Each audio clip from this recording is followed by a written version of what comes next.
27 फेब्रुवारी 2026.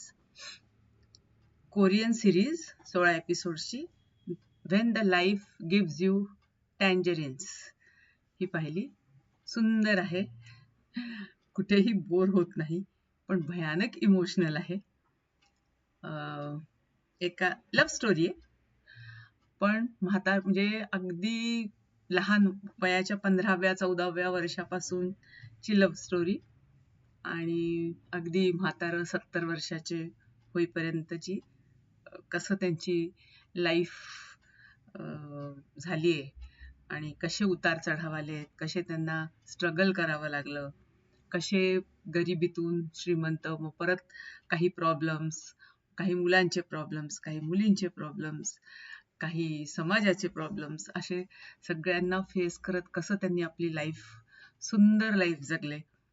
आणि मग शेवटी मरण तर अटळ आहे, तर एका पार्टनरला मरण आल्यानंतरही ती कशी पुन्हा त्याच्यातनं पुढे येऊन जगली आणि आपलं आयुष्य समाजासाठी दिलं. इतके दिवस संसार, स्वतः, नवरा याच्या पलीकडे तिला जग नव्हतं, पण त्याच्यानंतर तिने समाजाकरता ती जगली. तर अशी ओव्हरऑल सुंदर लव्ह स्टोरी आहे. तर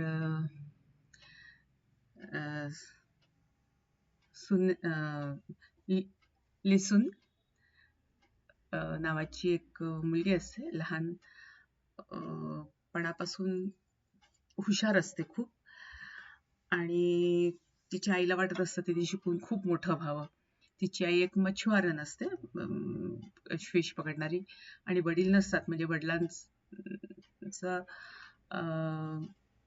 आधीच डेथ झालेली असते का त्यांनी एक दुसरी बायको केली असते वगैरे असं. म्हणजे तिला सासूरवाडीकडून त्या बाईला काहीच हे नसतं आणि ती एकटीच आपल्या मुलीला वाढवत असते आणि जितकं सगळं प्रेम द्यायला पाहिजे ते सगळं देते ती तिला, आणि तिला कुठेच कमी पडू नाही ती अशी तिची इच्छा असते. पण काही कारणास्तव तिला शाळेतनं काढून टाकतात, म्हणजे तिला पुढे शिकता येत नाही. आणि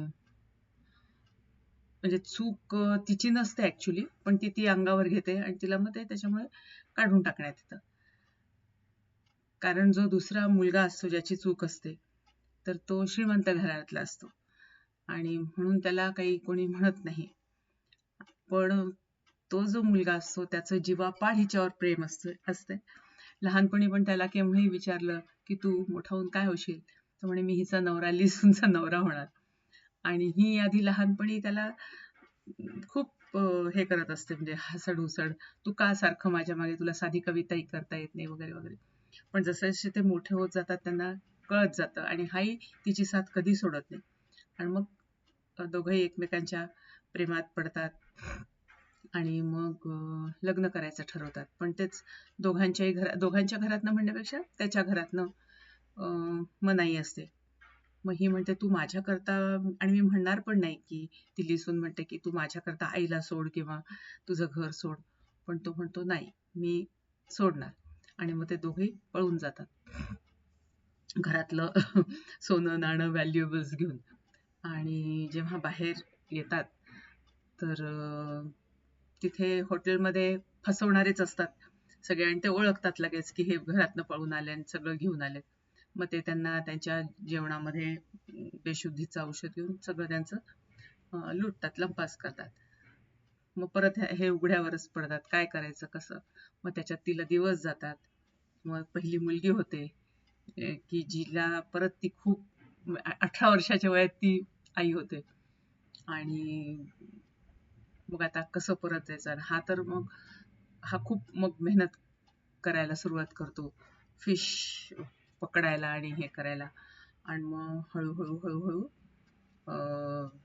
त्यांना अजून एक मुलगा होतो, म्हणजे असे 3 पोरांची ती आई होते.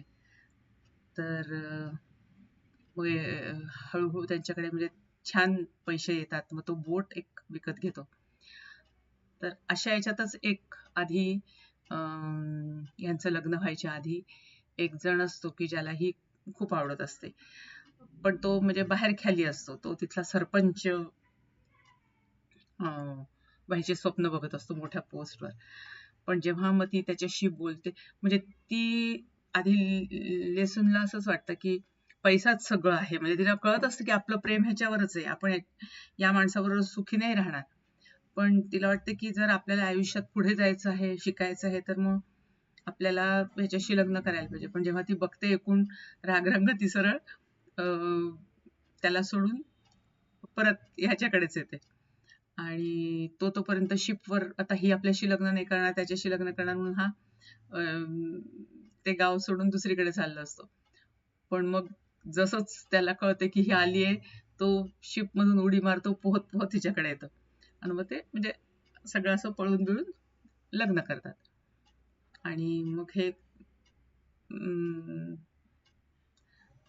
म्हणजे 3 मुलं वगैरे होतात. त्याच्यानंतरही ह्याचं आपलं अधनं-मधनं तिला टॉन्ट मारणं चालूच असते त्या सरपंचचं.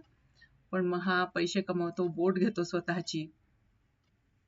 मग सगळ्या ज्या तिच्या आईच्या मैत्रिणी असतात, त्या सगळ्या तिला म्हणतात की तू हा नको म्हणे असं आपल्याला सरपंच व्हायला, तू उभी राहा.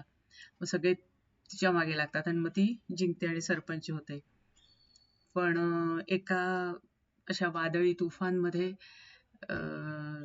ती लहान मुलगा आपला गमावते. कारण कोणीतरी सांगायला येतं की मुलगी तुझी सायकलवरून पडलीये.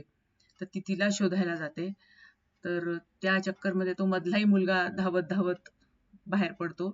तर या छोट्याला काहीच समजत नाही आणि तो जाऊन बांधावर उभा राहतो. कारण त्यांनी असं बोलण्यातनं ऐकलं असते की वडील तुफानमध्ये बांध पडू नये म्हणून तिथे असतात म्हणून. तो वडिलांना सांभाळायला म्हणून जातो, तर तोच तडाख्यात आदळतो म्हणजे मरतो तिथेच. मग त्याचा हे दोघंही खूप शॉक घेतात. पण मग पुन्हा त्याच्यातनं सावरतात आणि त्यांच्याकडनं जितकं बेस्ट त्यांना करता येईल तेवढं करत राहतात, म्हणजे मुलांना शिकवणं. त्याच्यात आता हा जो छोटा मुलगा असतो त्याच्या मनात कुठेतरी असं घर केलंय. आता नेमका तो छोटा मेला असतो तेव्हाच तर याचा वाढदिवस कधी साजरा होत नाही. नेहमी त्याला बोलणे बसत असतात, कारण मुलगी जास्त सिन्सिअर असते, हुशार असते. तिलाच सगळं म्हणजे लाड सगळे तिचे चालले असतात. तर ह्याला असं वाटतं आपल्याला कोणीच लाईक करत नाही. मग तो थोडासा वाईट संगतीत पडतो. पण चोऱ्या माऱ्या लूटलाट काही करत नाही. पण म्हणजे काहीच कॉलेज नाही, शाळा नाही, काही म्हणजे काम पण नाही, वडिलांना मदत पण करणार नाही. त्याच्यामुळे तो नेहमी सारखे बोलणे खात असतो. आणि ही पुढे पुढे पुढे शिकत फॉरेनला जाते शिकायला. मग तिचा खर्च करायचा. मग हे लोक बोट म्हणजे काय करायचं, मग हे विक ते विक, थोडंसं अजून हे कर, लहान घर घे. मग तर मग हा परत टॉन्ट, आपल्या मुली करता तुम्हाला सगळं. आणि नेमकं ह्याचंही एका मुलीवर प्रेम जमते, तर ते नेमकं हीच असते त्या सरपंच जो करता जो उभा असतो, म्हणजे जो लाईन मारत असतो लेसूनवर, त्याचीच मुलगी असते. आणि ती मग आधीच प्रेग्नंट होऊन जाते. पण मग हे लोक तिला ऍक्सेप्ट करतात, आपल्या घरी घेतात. आता तिथे हिचं एका मुलावर इथेच असताना प्रेम जमते. पण तिच्या आईला ती बिलकुल आवडत नसते. आवडत नसतं म्हणजे हे लोक गरीब, काही करू शकणार नाही म्हणून. आणि तिला काही म्हणजे मॅनर्स नसतात, कसे सर्व करायचे, टेबल मॅनर्स नाही वगैरे. तरी ते खूप प्रयत्न करतात दोघेही जण की आईला हे करू म्हणून. पण नाही, मग शेवटी ही म्हणते की म्हणजे मी तुझ्या घरी नाही राहू शकणार, कारण तुझी आई सारखंच मला टोमणे मारत राहील आणि मला तर तुझ्या आईपासून वेगळं करायचं नाहीये. तुला म्हणजे आपण वेगळं राहू असं, मग मला ते खात राहील मन की मी तुला तुझ्या आईपासून वेगळं केलं. त्यामुळे त्याच्यापेक्षा आपण सेपरेट होऊया.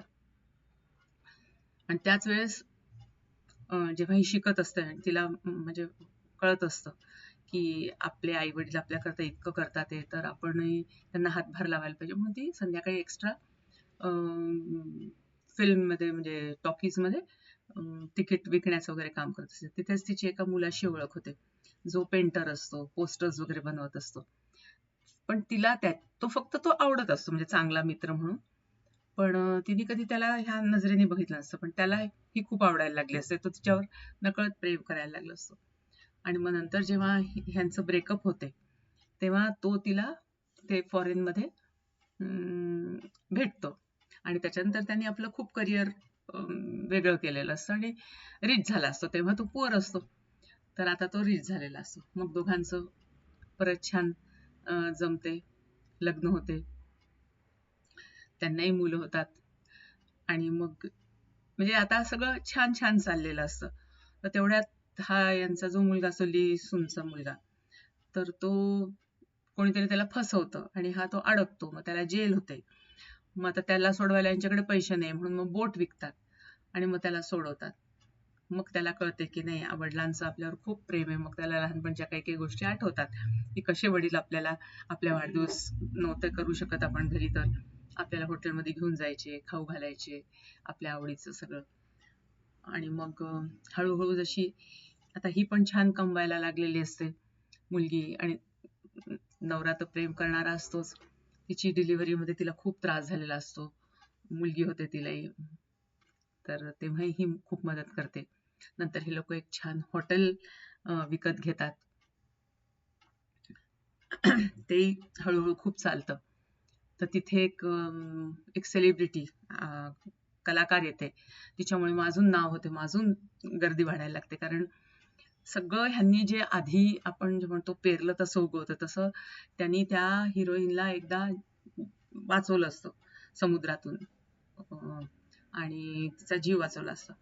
तर त्याच्यामुळे मग ती पण म्हणजे मुद्दाम तिथे आलेली असते आणि सांगते की इथल्यासारखं हा सूप मिळत नाही म्हणून. आणि म्हणजे सगळेच तिची वाहवा करतच असतात. मग मग ही मुलगी ठरवते की आपल्या आई वडिलांनी कधीच स्वतःचं हेल्थ चेकअप नाही, आता म्हातारी झाले, त्यांचं एकदा चेकअप करायचं. तर नेमकं चेकअप करवतात, तर वडिलांना ल्युकेमिया निघतो, म्हणजे बोन कॅन्सर, पण तो ल्युकेमियामध्ये गेलेला आहे. त्यांची एक किडनी खराब झालेली असते. ते काहीच दिवसांचे मेहमान असतात. मग आई, सगळेच घरात थोडेसे हे होतात, पण काही नाही, छान त्यांची ट्रीटमेंट करतात. काय दोघे पुन्हा खूप आठवणी, हे ते सगळं त्यांचं चाललेलं आहे. म्हणजे घरातही मग आता सगळे एकत्र आनंदी वातावरण असतं, पण मग थोडंसं त्याच्यावर हेही सावट असतं. अल्टिमेटली मग वडील जातात तिचे, म्हणजे लिसूनचा नवरा जातो, जो ज्यांची लव्ह स्टोरी आहे पूर्ण, म्हणजे जी स्टोरी आहे ती. पण मग आता ही थोडी हे होऊन जाते, पण तरी मरायच्या आधी तो म्हणतो, आणि तिला लहानपणापासून कविता खूप लिहायची सवय असते. मग तो म्हणतो की आता तू कविता लिही. मग तिचा एक कविता संग्रह प्रसिद्ध होतो. मग त्याला बरं वाटतं, कारण त्यांनी तिला 3 प्रॉमिसेस केले असतात की मी तुला खूप रिच, म्हणजे छान ह्याच्यात ठेवीन, आरामात तुझा कविता संग्रह प्रसिद्ध करीन, तुला खूप शिकवीन वगैरे. तो म्हणतो मी तुझा एकही केलेला वादा पूर्ण नाही करू शकलो. पण मग ती म्हणते, पहा, एक पुस्तक तर माझं प्रसिद्ध झालं ना. मग आणि मग तो जातो. पण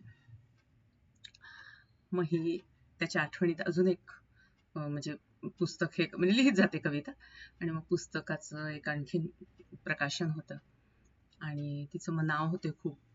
आणि तिला मग एका वृद्धाश्रमामध्ये टीचर म्हणून ती अपॉइंट होते तिथे, म्हणजे सोशल वर्क करायला सुरुवात करते. आणि मग अशा पद्धतीने ती आपली म्हणजे लाईफ जगत असते. ती मुलगी पण तिचं एक स्वतः नवीन इनोव्हेशन, की ज्यांच्याकडे पैसे नाहीत तरी ते त्या ॲपच्या साह्याने कसा आपला अभ्यास करून शिकू शकतात. ते म्हणतात, मी जशी पुढे आली, मी जसा अभ्यास केला तसंच इतरही करू शकतील, म्हणून तिने ते डेव्हलप केलेलं असतं. हा पण आता छान मुलगा, म्हणजे तिचाच मुलगा येसूंचा, छान व्यवस्थित दोघे नवरा बायको, म्हणजे सून आणि मुलगा बिझनेस सांभाळत असतात. मुलंही सगळी मोठी झालेली असतात आणि त्यांची लाईफ एकदम छान स्मूथ चालली जाते. म्हणजे थोडक्यात एक स्मूथ लाईफ, ज्याच्यात अप्स अँड डाऊन्स येत राहतात, पण त्या सगळ्यांना हसतमुख आनंदाने कुठेही निराश न होता तोंड देत राहणं, ही त्याच्यामधली संकल्पना आहे. सुंदर आहे, सुंदर सिरियल, मला खूप आवडली.